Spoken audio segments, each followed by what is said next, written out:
संतोष देशमुख यांच्या हत्या प्रकरणातील प्रमुख आरोपी सुदर्शन घुले याला एक व्हिडिओ दाखवला आणि तो पोपटासारखा बोलला अशी माहिती सूत्रांकडून समोर आली आहे। फक्त सुदर्शन घुलेच नाही तर जयराम चाटे आणि महेश केदार या दोन आरोपींचं देखील आता तोंड उघडलंय असं बोललं जातंय। संतोष देशमुख यांच्या हत्या प्रकरणातील क्रूर फोटो समोर आल्यानंतर संपूर्ण महाराष्ट्र हादरला होता आणि तेव्हापासूनच या हत्या प्रकरणात आरोपींना शिक्षा झाली पाहिजे, त्यांना शिक्षा द्या अशी मागणी संपूर्ण राज्यभरातून करण्यात येते।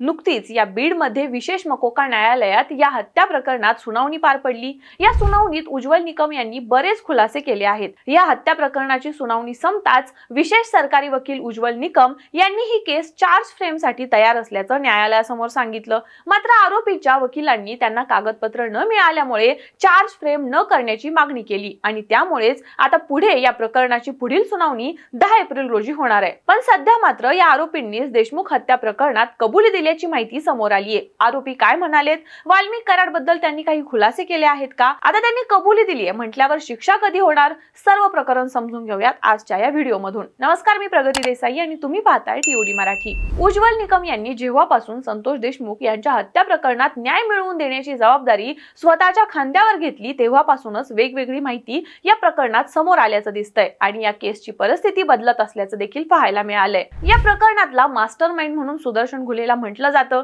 आणि तोच म्होरक्या आहे असं देखील पोलिसांचं म्हणणं आहे। सीआयडीने सादर केलेल्या चार्जशीट मध्ये देखील याबद्दलच्या बऱ्याच गोष्टी समोर आल्यात। जयराम चाटे आणि महेश केदार हे देखील या प्रकरणातले प्रमुख आरोपी आहेत असंही म्हटलं जातंय। आता याच 3 आरोपींनी त्यांनी केलेला गुन्हा मान्य केला असल्यानं आता बऱ्याच चर्चा सुरू झाल्यात। खरं तर उज्ज्वल निकम यांनी संतोष देशमुख यांची हत्या कशी झाली त्याचा संपूर्ण घटनाक्रम न्यायालयात सांगितला होता आणि त्याला काउंटर आरोपींच्या वकिलांनी केलं होतं। पण दरम्यान या आरोपींनीच आता स्वतः सर्व प्रकरणाची कबुली दिल्याचं समोर आलंय। खंडणीचा व्हिडिओ पोलिसांनी सुदर्शन घुलेला दाखवला आणि तो पोपटासारखा बोलायला लागला। होय, आम्ही अपहरण करून संतोष देशमुख यांची हत्या केलीये अशी कबुली स्वतः सुदर्शन घुले यांनी दिली आहे। चौकशीत घुले याला पोलिसी खाक्या दाखवल्यानंतर त्याने गुन्ह्याची कबुली दिली। या चौकशीत संतोष देशमुख यांनी आम्हाला आवादा कंपनीच्या आवारात मारहाण केली, त्या दिवशी आमच्या मित्राचा वाढदिवस होता, तेव्हाच संतोष देशमुख यांनी आम्हाला मारलं। त्या मारहाणीचा व्हिडिओ त्यांनी सोशल मीडियावर व्हायरल करून आम्हाला आव्हान दिलं होतं, याचा राग आमच्या मनात होता। आवादा कंपनीकडून खंडन मिळवण्यात त्यांच्याकडून अडथळा निर्माण होत होता म्हणून आम्ही त्यांची हत्या केली असं घुले यांनी म्हटलं आहे। वाल्मिक कराडनं आवादा कंपनीचे अधिकारी शिवाजी थोपटेंकडे 2 कोटींची खंडणी मागितली। या संदर्भातले टॉवर लोकेशन आणि सीडीआर आहेत अशी माहिती उज्ज्वल निकमांनी कोर्टात दिली। शिवाय संतोष देशमुख यांनी आम्हाला आवादा कंपनीच्या आवारात मारहाण केली, त्या दिवशी आमच्या मित्राचा वाढदिवस होता, तेव्हाच संतोष देशमुख यांनी आम्हाला मारलं। त्या मारहाणीचे व्हिडिओ देखील संतोष देशमुख यांनी सोशल मीडियावर व्हायरल करून आम्हाला आव्हान दिलं होतं आणि त्याचाच राग आमच्या मनात होता। आवादा कंपनीकडून खंडणी मिळण्यात संतोष देशमुख अडथळा निर्माण करत होते म्हणून आम्ही त्यांची हत्या केली असं घुले यांनी स्पष्टपणे पोलिसांना सांगितलंय। बरं, फक्त एकटा सुदर्शन घुलेनेच नाही तर जयराम चाटे आणि महेश केदार यांनी देखील देशमुख यांच्या हत्येची कबुली पोलिसांसमोर दिली आहे। त्यामुळे वाल्मिक कराडचा पाय आणखीनच खोलात गेलाय असं देखील बोललं जातंय।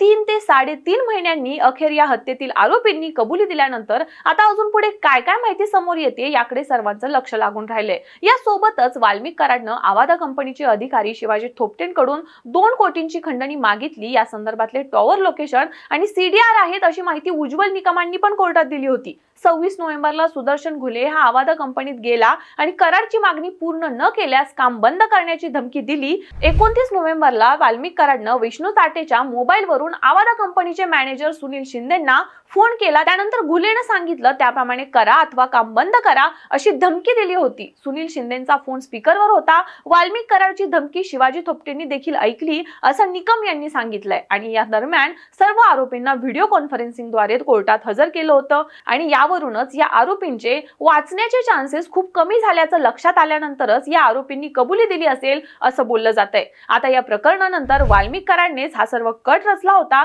हे देखील लवकरच समोर येईल अशी माहिती सूत्रांकडून मिळते आणि त्यानंतर कराडला लवकरच फाशी दिली जाईल असं देखील बोललं जातंय। यावरून तुम्हाला काय वाटतं, आता वाल्मिक कराडचे वाचण्याचे चान्सेस खूपच कमी झाले आहेत का, वाल्मिक कराडला फाशीची शिक्षा होणार का, आम्हाला कमेंट्स मध्ये नक्की सांगा आणि टीओडी मराठीला सबस्क्राइब करायला विसरू नका।